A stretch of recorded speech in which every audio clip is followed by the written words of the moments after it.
This is CNN Breaking News. Breaking news tonight. We want to welcome our viewers from around the world to this breaking news coverage. An American journalist has been beheaded by ISIS terrorists. A video showing the horrific killing and its gruesome aftermath was released on the internet a short while ago, along with a message to the United States to end its intervention in Iraq. The victim was freelance journalist James Foley, who was kidnapped in 2012 while covering the war in Syria. In the video, he is seen kneeling next to a man dressed in black. Foley reads a message, presumably scripted in detail by his captors, that his real killer is America. The video, which is obviously too gruesome for us to show you, then shows Foley's beheading. After that, it shows another American journalist also dressed in orange and kneeling, and that man is believed to be Steve Sotloff, a contributor to Time magazine who was kidnapped at the Syrian-Turkish border in 2013. The terrorist says his life is hanging in the balance depending on what President Obama does next. Let's bring in our senior international correspondent, Nick Paton Walsh. He is in Erbil in northern Iraq. Nick?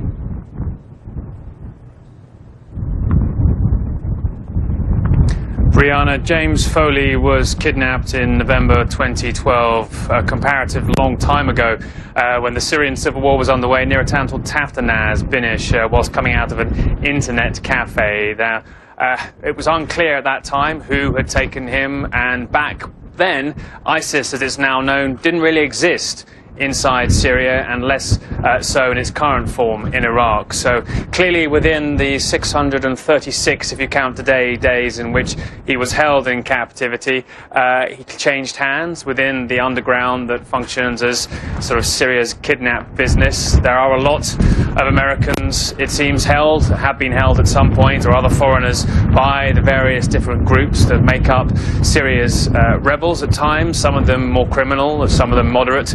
And as time has gone by, ISIS, it seems, has moved into that particular market and taken some of those individuals to one side. I've spoken to one American who actually escaped kidnapped by Syrian rebels, the more extreme variety, and he described how long periods were spent locked underground. He eventually managed to escape from that, and described also the torture he'd suffered. But in this circumstances, for James Foley's family, a horrific time. He was a veteran correspondent in many conflict areas, was briefly detained in 2011 in Libya by Muammar Gaddafi's forces, and as I say, then detained, and then subsequently it's not clear what exactly his path was, who held him, until we've seen this horrifying video today, the orange jumpsuit, reminding many people of the past videos people have seen emerging from Iraq during the times of the insurgency against the American presence there. And of course it would be equally troubling for the other American journalist referenced in that video to see him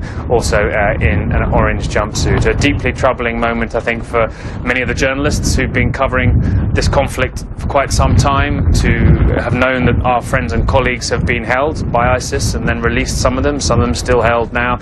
And many, I think, were worried that if US intervention began against ISIS, who in the eyes of many observers are in the likely long-term a threat to the United States' interests, that if US military campaigns against them began, that those Americans held by ISIS may meet the kind of gruesome fate that it appears we have seen James Foley meet in this. All right, Nick, I'm sorry to interrupt you. We actually have to go to the White House, where our senior White House correspondent Jim Acosta is standing by. Are we getting reaction, Jim, from the White House?